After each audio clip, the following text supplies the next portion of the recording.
So uncouth. Everyone good? Really good. I've been in recovery mode after having got home from a holiday. It's just been, I need a holiday. For a holiday from the holiday. Oh, yeah, I know that. That sounds about standard. Yeah. All right. Welcome to So Uncouth, the podcast filled with conversations you can't have in polite company. I'm Victoria Hannaford, a recovering journalist. I'm with Caroline Craig, an actor who's looking very professional. The only one amongst us. Sorry, Bunsen. And we're with our friend, the mysterious Bunsen burner, whose habit of pretending to be someone else goes back to family holidays in the 1980s. Oh, Yeah, I know. Runs deep. Deep-seated. runs very deep. There's a lot of pretending. We are three friends who live in three different cities. You're joining our weekly catch-up, and we're delighted you're here with us. Now, breaking news, we're going on a little break. We're going to have 3 weeks off.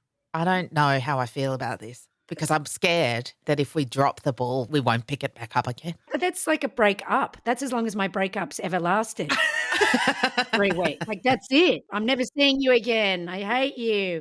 And then, I love you. Come back. Yeah, so don't worry about it, Bunsen. Oh, well, then that's okay. If Caroline's there to kind of like to get us on the rebound back again, that's She fine. has buyer's remorse on any breakup. I'll do anything. I'll prostrate myself in those 3 weeks. You watch. We will be back in your ear holes on August the 21st or 21st.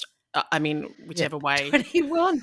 Why has it always been 21? I knew it was that. So if you want to get in touch in the meantime, if you're desperate to, just keep the fires burning. Unload some uncouth. Yeah, send an email to souncouthpod@gmail.com and, we'll come back fresh with some of your dilemmas. I'm pretty sure we'll all be doing stuff that's pretty uncouth in those 3 weeks. So, Racking them up. Well, without you guys, I mean, I like you're gonna blow.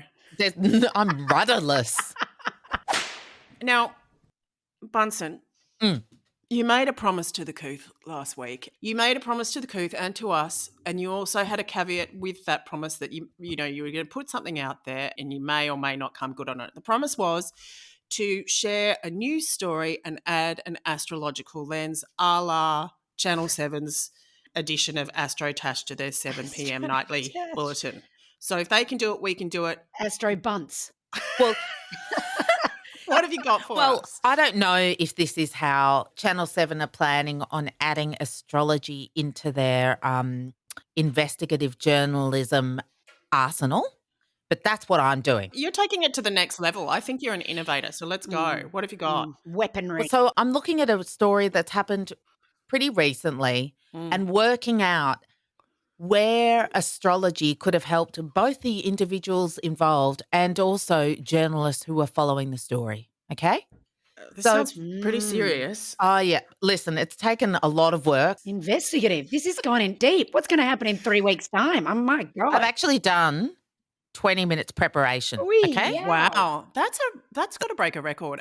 Let's see what we can achieve. Okay? Go, Bunsen. Break the news. So, in the final week of June this year, which is not very long ago, No. there was a rumor going around that a guest of an A-lister had left money for cleaning staff instead of cleaning up after themselves, leaving them to scrub away at the walls, ceilings, and floor after a wild night. Ceilings. Okay? Ceilings. Taking it to the Okay. next level. Just keep that detail in mind, Caroline, because I know this story very well and it just is a bit of an insight into my mind, but I feel like this is breaking news to you. So carry on, Bunsen. A couple of days later, the Daily Mail added a little bit more to the rumour, saying mystery has gripped the Hamptons set. Hamptons. Okay. That's high ceilings. Yeah, exactly. With special kind of cornices. And everything's kind of white and blue. There's a nautical theme. And there might be a chandelier involved. Ooh, okay. Well, that's a Hampton glam. Anyway, mystery has gripped the Hampton set after a celebrity on Ozempic reportedly lost control of their bowels in a bed in Gwyneth Paltrow's home. Oh, my God. A party at the star's holiday home took something of an embarrassing turn when an unnamed A-lister was allegedly forced to flee after leaving an unsightly mess in their bed. Oh, and the ceiling. Like, Yeah. Because that was how it started, with leaving the cleaners to scrub away at the walls, ceilings, and floors after a wild night. Now, Uncouth. That is what's known as a pooplosion. Yeah. exactly. Now, at this stage, no one knew who the perpetrator was. Okay. I mean, there's a few different ways we can take the conversation at this moment. No, we need the reveal. You need the reveal. Well, listen, if any journalist wants to incorporate astrology into their investigations, this would be the point to do it, because all they have to look for is whose stars had Uranus rising. Oh, 20 minutes prep. That is. So Uranus is not in retrograde. That's clear. It's rising. Yeah. Okay. So listen, do you want the reveal? And we need the reveal, Bunsen. Do you Come think? on. People need to know. Before astrology could get to it, some traditional investigative techniques were used, i.e. blabbing. Word of mouth. Yeah, this is an old school like gossip. It's the left column, isn't it? It's a column. Yeah. Yeah. Yeah. So basically, the perpetrator was outed as a guy called Derek Blasberg. Now, can I just say, Derek. he is not an A-lister. He is an A-lister adjacent. He was friend of Hanger A-list. Yes. I follow him on Instagram for reasons that I can't explain. Prior to this incident, you've been following him? Yes, and obviously paying close attention since. But he is a writer who just loves to post pictures of celebrities. That's probably how I came across him. Do you He's know friend what? to the stars. Yeah. He's also referred to as a Blas Turd, Derek Blas Turd, After this incident. and a celebrity barnacle, I think, which is great. That's a Yeah. great description. But the thing is, you know how you said he was a writer? What's he Do you written? know what book he's I written? don't think he's written much. It's loose. It's loose like his movements. When we come back on August the 21st, if there is demand, I think that we could read Do a a little deep bit of it. dive. Because for some reason, this man has written a book called Very Classy, Even More Exceptional Advice for the Extremely Modern Lady. What Oh the my flippin' goodness. heck? You see, you have one of those Instagram posts that's all about etiquette and put the knife on the No, but I mean, outside I and that follow sort one of of thing. them too. Oh. I think that's a space we need to move in on, Well, frankly. I just find it incredible that, firstly, a man has written a book on women's etiquette, but secondly, that the author shat in a bed and then left. And also that he left money for someone else, Yeah. let's face it, quite possibly a woman, to clean Yeah, up. so apparently, because I have done a lot of research on this independently because it has gripped me and the world. Apparently, that was one of the things that people, Gwyneth and others, took issue with. And the home helper, maid, I think they might have called her, also was very cross about the situation. Well, I'm also just kind of like, who's shitting on a ceiling, man? I mean, that's impressive. I feel like that's maybe something that has been embellished over time, but still things were It catastrophic. could have been Sorry, of ceiling course. fans, ceiling fans. It's hot. Oh, It happens. It's summer. Can I just say something as well that Yeah. sort of impresses me about all of this is that I don't really see the word allegedly in the Daily Mail's article. And, they've actually done some breaking journalism on this. So I just want to give them credit where they're due because Well, and they did it without astrology, which is Yeah. incredible to me, because when you look at Derek's stars and Gwyneth's stars, the signs are clear. the signs are quite clear. They've done it without astrology, but also Gwynny, maybe she should have paid more attention to her astrology, because Queen of goop / poop. Yeah, She should have yeah. known. Yeah. So anyway, do you want to know about your Well, stars, or do you want to know about who it was that actually was responsible for the leak? Not the anal leak. Oh, let's go for the leak Yeah, first. let's go there. Let's go to the investigative journalism first. Basically, so once it was revealed that it was, Who the perpetrator Derek. was. Blaz turd. What's been crappening. yeah, then people were outraged at Gwyneth because she was kind of being a snitch. This was another report. Society types are appalled she'd break a cardinal rule of hosting and blab about her guests' gastrointestinal indiscretion. Hosting and then boasting. There's some really unclear information, like hosting / Airbnb. This is kind of in the Blasberg universe, that he would stay at someone's Airbnb and then it would turn into Gwyneth hosted me. I don't think that there was an Airbnb involved. Well, I've heard that. So I've heard that it actually didn't happen in the Hamptons. It happened he's just at renting a her place. Montecito home, but that the rumours went mad in the Hamptons. So that's unclear. Is Gwynnie doing so badly she's got to Airbnb her house? No, she's monetising every opportunity that comes her way. She's going to get eyeballs on this somehow. You wait. Really? Yeah. Well, it may not have been Gwynnie. Do you know who might have actually broken the rumour? Go. Him. Oprah Winfrey and Jerry Seinfeld, because that's who she was having lunch with when the maid called and said, "Can you believe this shit?" Wow. Well, they're two people who are not going to keep quiet about a good story. I can imagine both of them just going, oh my God. I want to hear that conversation. I want to be at that lunch. I know that's so But I just feel like it's one of those ones where you could go, I'm going to tell you, and feel kind of safe that it's an analog rumour. It's the old school rumour mill, and it's just going to be kind of safe. But then I love the fact that it gathered so much speed, and it was so exciting for snowball. everybody that it then crossed over into the blind items on Deuxmoi and Pop Bitch. Yeah. And then the Daily Mail did a full investigation. This is incredible to me. Obviously, the Daily Mail's done some good work here. No, but you're about to do one better, Bunsen. And who knows? They could have used astrology to help break it. Listen, I don't know. But How would astrology help at this point? well, I'm going to read. Derek Blasberg is actually a Taurus, so Just knew he was. He's earthy. which is interesting because we are all Taurians. It's worrying I know. for us. I want to know: have you ever shat in a house on a ceiling? I can actually put my hand up and say, on a ceiling, no. Okay, on to Derek Blasberg's Derek. Taurian outlook. He's a Taurian, and this is in his predictions for 2024. Okay, He should have known. which is that there is a Jupiter-Uranus convergence. Oh, I felt that. And that is that's- when, It's clear as day.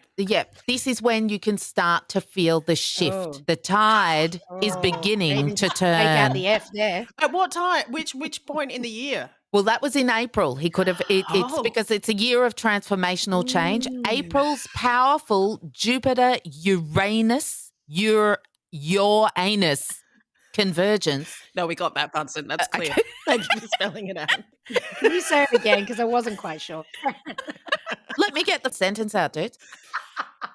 So it starts with Uranus. Oh, Jesus. Okay. Oh, my goodness. This is why they don't include astrology, because no one can fucking get a word in. April's powerful Jupiter-Uranus convergence I'm wondering about Jupiter, actually. is when you start to feel the shift. The tide is beginning to turn. Ooh. Jupiter has been bringing extra oomph to your sign. Fiber. Do we think that means What does fiber? Jupiter mean? I mean, honestly, I don't think we're focusing on the wrong here we thing. go. This year, Uranus God. radically affects its influence. I'm so sorry for interrupting you. For the 6 times you just said Uranus, Bunsen, you really needed to go full flight there, and I appreciate it. Yeah, but if Derek had watched a news bulletin that had astrology in it, perhaps this whole thing would never have happened in the first place. Maybe he would have packed some adult diapers, as they called them in the US. why does he need to be on Ozempic? He's a writer. He's actually not on Ozempic. That was just part of the rumor. Ah. So that's one of the embellishments. Ah. Because it gave it credibility. I reckon he probably added that in the mix because it's plausible deniability. Mm. Oh, not his fault. It's a medical Why side is it effect. all that weird food No. that you got to eat at Gwyneth Paltrow's house? I think the Gwyneth connection has been overplayed No, slightly. they're best friends. Well, they were. No, but she wasn't hosting him. He was at an Airbnb Oh, that she owns. Too much okay, good. whatevs. Anyway, let's keep the Gwyneth connection because No, they are friends. It's her house, but you know. maybe they're not. I don't know if they're still friends, but So I would really like to see this taken to some kind of court. Small Ooh. claims, Judge Judy, but Gwyneth did a really great job of performing in that ski accident court case that had the world riveted. yeah, she was wore some great outfits. Didn't know And I about think that. this needs some forensic investigation because, as you can see, Bunsen, I've got different information to you. I'm convinced of one set of facts. You know other alternate alleged facts, facts. astrological facts. Well, no, but these are the rumours, and we Yeah. just need these things cleared up in a court of law. And maybe astrology can help. So what did Gwyneth's stars have to say? Gwyneth could probably have avoided the whole thing if astrology was in the news and she watched the news. Yeah, so what Okay, is there's it? couple of ifs. What star sign is she? She's a Libra. Balance, all about balance. She would have found that things change for her also in April of 2024 Oh, is that because of Uranus as well? because of the Jupiter-Uranus convergence. Oh, look, no one's going anywhere. We shouldn't have gone anywhere. We've got to let Bunsen finish this. We can't interrupt her mid-Uranus. These game-changing events bring the insight to change how and in whom you invest your energy, i.e., stop spending time with a man who wrote a book telling women how to be more classy because he's going to shit in your bed. That is what that forecast says to me. Read the signs. It's in the signs. All I'm saying is read the signs and include them in the news is the moral of the story.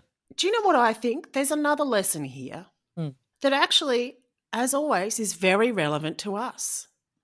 The more you profess to be an expert in etiquette, the less you usually know. You think the lady doth protest too much. Well, it just feels like a truth. We have positioned ourselves as etiquette experts, but we're also called so uncouth. And we're not perpetrators, so we are one notch down. I have been a perpetrator. Did you clean up after yourself? Yep. And then as soon as the incident, which we don't have to go into, occurred. No, please. No. I told everybody about it as a funny party story. Yeah, well, so you're taking control of the narrative. Exactly. Because I was like, listen. You're better than Blasturd. Sorry. Yeah.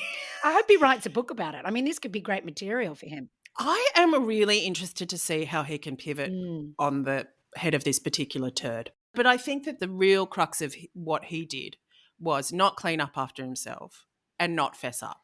You know, so that's why the rumour mill, I think you'd feel far more protective of someone who came to you and said, hey, Gwyneth, stayed at your Airbnb/house in the Hamptons/ Can you point me in the direction of someone who knows where you might have some spare sheet? Because I need to do some washing. And I'm very sorry. And I had a gastrointestinal nightmare.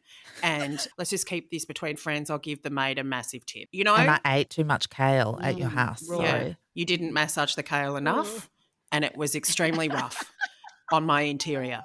And the Jupiter-Uranus connection. I mean, add that in. Fuck. Yeah. And it's lied. I think she would have gone for it, particularly if you'd added an astrological lens. But the fact is, no one has denied that there was poo in a bed. That's what I'm saying. Anyway, this has been incredible. Thank you, Bunsen. Thank you for bringing that tidbit. This is what happens if I prepare. And I don't know if it's a good thing or a bad thing. So let's just see how it goes. Might be time for a break after this. That's why I need 3 weeks off, mate. It's time we move on to something a little bit of a palate cleanser for everyone's ear holes and sensibilities. Now, Caroline, you mentioned very briefly last week that you were a child actor. Child star. A child star. Yeah. Sorry, my bad. In a production called Seven Little Australians. I have vague recollections of there being national auditions for such a thing. I want to hear the whole backstory from go to woe. How did you hear about it? Did you have an agent? How did you get involved? There were, I'd been in the school musical, always a great start. What age are we talking? 11, where I'd sung Hey Big Spender as an 11-year-old in a gold lame academic gown and mortarboard that my mum made. Really inappropriate. I know, right? And I managed to master the dance steps of the Charleston, so I was feeling pretty confident. And then my dad read in the paper, the good old age of a Thursday morning, that there were auditions. They were around the corner from the school, and that's the only reason I got to go, because I was able to walk there myself, because my parents said there's no way that we are driving you. We are not going to do that. So is that primary school? Because I was 11 in high school. Oh, well, maybe it was... Yeah, maybe it was year 7. I reckon I was in year 7.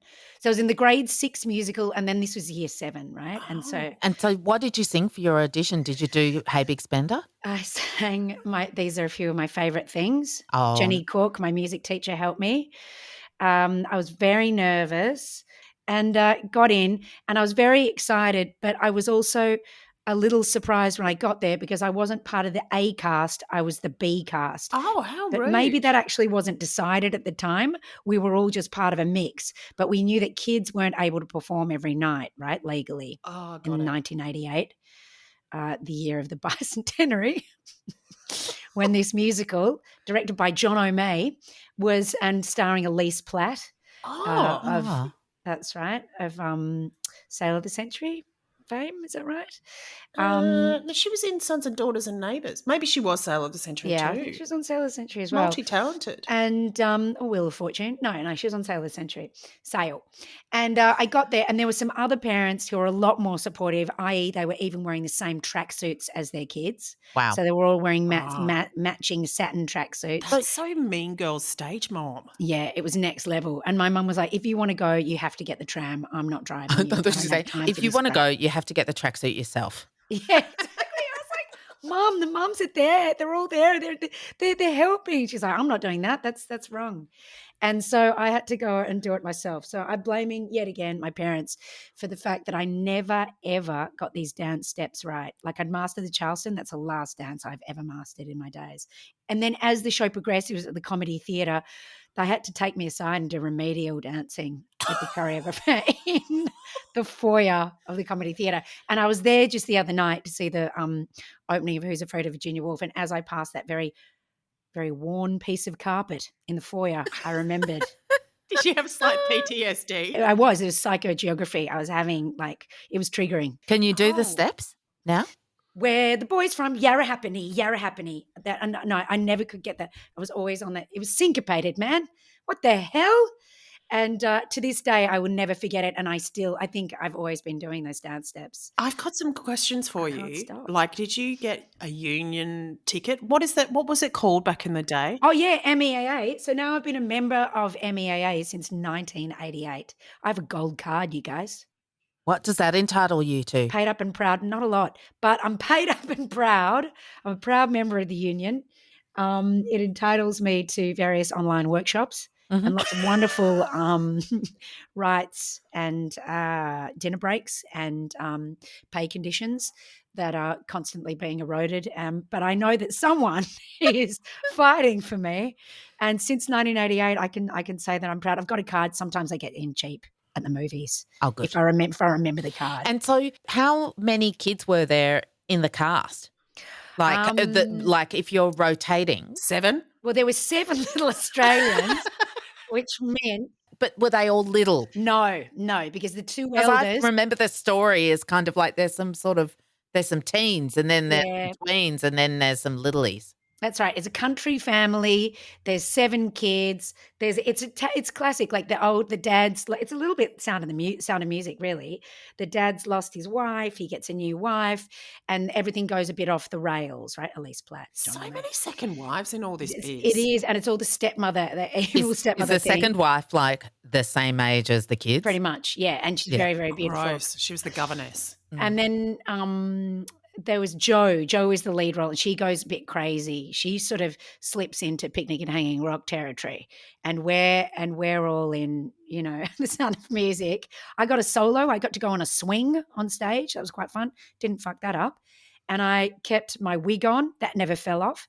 And I had to hold the little general, who was a little child, who was like my little brother, who was played by a girl who grew a lot during the course of the I think she actually might have ended up being recast because she just how long was the season? Poor little kid. It went for in Melbourne. It went for I don't know, 6 months or something, and then a really long time. And then it went on tour. And my parents were like, "No way on God's earth are you going on that tour?" How many nights a week were you? Every second night, and then I started falling asleep in science class and stuff like that, and I got into trouble For 6 months? It was quite long. Were they paying you the big bucks? Yeah. I earned heaps of money, and I got to go and visit my godmother in England, and we went to Paris. I know, right? Amazing. So that felt good. Amazing. That was pretty good. And I did love it. I just love being in the old theatre. But I was a little bit disappointed to be in, the audience on opening night, sitting behind the A girls. Did you? Rude. Yeah, Tamsin, her name was. It was her mum. And the mum was wearing a big mink coat, and the mink coat was so big I couldn't see over her shoulder. That is like cartoon villainry. I know. I should have been watching those dance steps to see how they got it right. And when you went to school, like in your science class or sitting in your assembly or whatever, did you just feel like smugly superior to all of these people who were living a pedestrian existence, and you were kind of just hours before had been dancing in the footlights, just hundreds of adoring people. Like, did it turn you into an obnoxious twat? I can't say that. Well, put it this way, we had to paint a part of the school, like as part of our art class, we had to paint this sort of windy corridor, like with a mural as part of our class. And we had to paint what our vision of the future or our future was. Oh, yeah. Name in lights. And then they wondered why I painted a massive gold star. And people were like, you are so far up yourself. I think Peter Lim said that, you're so far up yourself. And I was like, oh, what? Sorry. So I felt like a star when I was there, a bit like I didn't quite fit in at school. And then because I was falling asleep and I was getting into a lot of trouble. But then when I was actually at the Comedy Theatre, I couldn't get those dance steps right either. And I remember going up to John O'May quite naively and saying, before opening night, when I found out I was part of the B cast, I said, why, I was just wondering why I'm in the B cast. And knock, knock, knock. And he said, well, Caroline, you just don't have any confidence. Oh. You need confidence and you need to build that in yourself. And I was like, okay, thanks. Did that erode your confidence? And then I walked away and I went, what is confidence? I didn't know what he meant. Didn't you have a song called Confidence in Final Discharge? Yeah, and then Final Discharge. We did. Great memory. Confidence. How to get it, how to fake it. I remember. How to get it, how to make it, how to fake it, how to fake it. So that was pretty much. Yeah. Little did we know that it was actually going to be material for the future. How long was it between Seven Little Australians and your next paying gig? It was a little while. There's a lot of confidence that needed to be built up. We're talking a decade? Yeah, pretty much exactly a decade. Healers, was that the next one? Well, wasn't there walking around nude and painted in gold? That was a paid gig. Yeah, there were rites of passage that needed to be travelled through. Oh, yeah, obviously. At 11, you didn't have enough in the tank. No, there was Hansel and Gretel that needed to be performed at the Echuca-Moama Aquatic Reserve. Oh, yep. So what was the next paying gig? Well, then I did a lot of auditions and they sent me for a lot of ad auditions and I never could do that. So it was you covered in gold paint appearing at strange South Melbourne dinner parties. That was your next paid gig. That's right. Yeah, I think so. And did people say, hang on a second, weren't you in the B cast of Seven Little Australians? There's a photo that's on my mum's wall in her sewing room of me and Seven Little Australians, and I've got a lazy eye, and my lazy eyes, when I get stressed, they go off, and my eyes are right out the side of my head like a puffer fish because I don't know what's going on. All I know is I've got a big dance number coming up, and I've got to carry the little general who I've got to lift up. Put off my leg and stuff up some dance steps. So little by little in this dance sequence, I just made my way further and further to the back of the group. And did you feel like you were destined for great things? I felt pretty proud that I'd done it, even when it was really hard. You know, I remember it being like, and it was a hard lesson because you think. Doing the school musical, I'd been like, oh, this is amazing. I can do anything. I can do it. And then stepping out into that world of professional, getting paid to do something where you're surrounded by, and I was part of these union meetings where we weren't getting paid the right amount.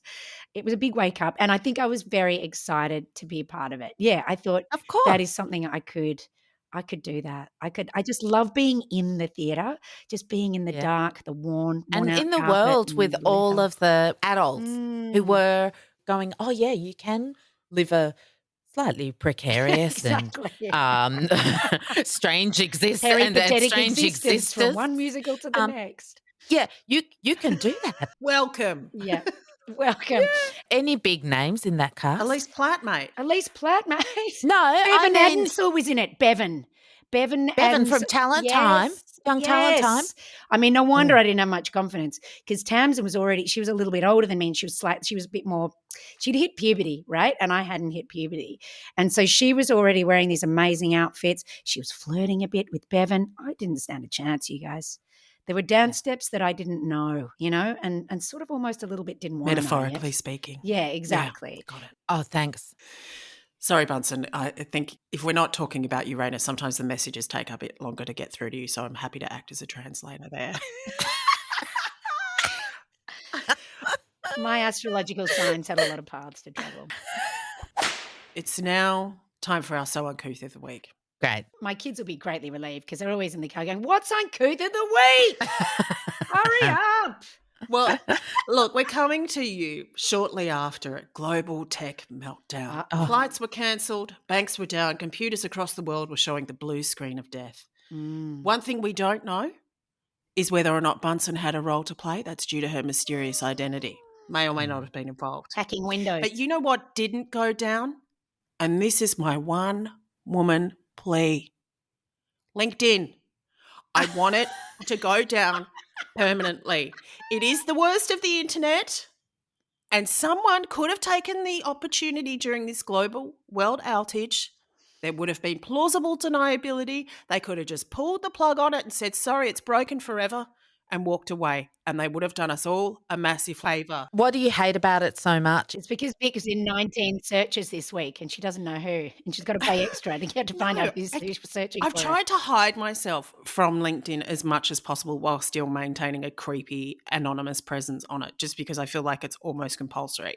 But I despise it with my whole being. What if someone connected with you on LinkedIn? What if they sent you a message going, I've got an uncouth problem? What would you do? No.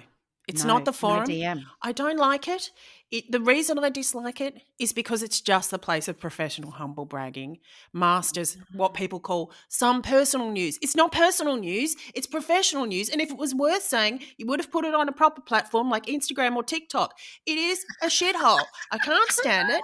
It is just the most egregious place. People that you met at a conference on the Gold Coast 8 years ago, you've got no idea who they are, why you're finding out about their new job in administration. Who cares? The whole thing needs to fall into the river. I want it to go.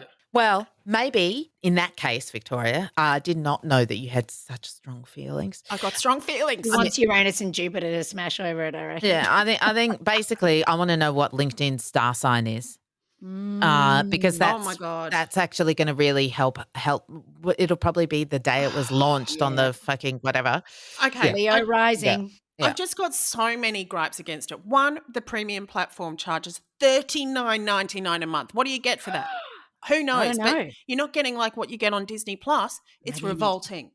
And $40 a month. it's disgusting. It's an outrage. Anyway, I'm waging a one-woman war against this social media platform /experiment/hellscape. And the shape of that is unclear. But we've got 3 weeks off, so I'll have some plans when we come back on August 21st. I dare the Uncouth to hit you up on LinkedIn. And on that note, I'll copy you later. Copies later. Copies. I'm hitting you up. So uncouth.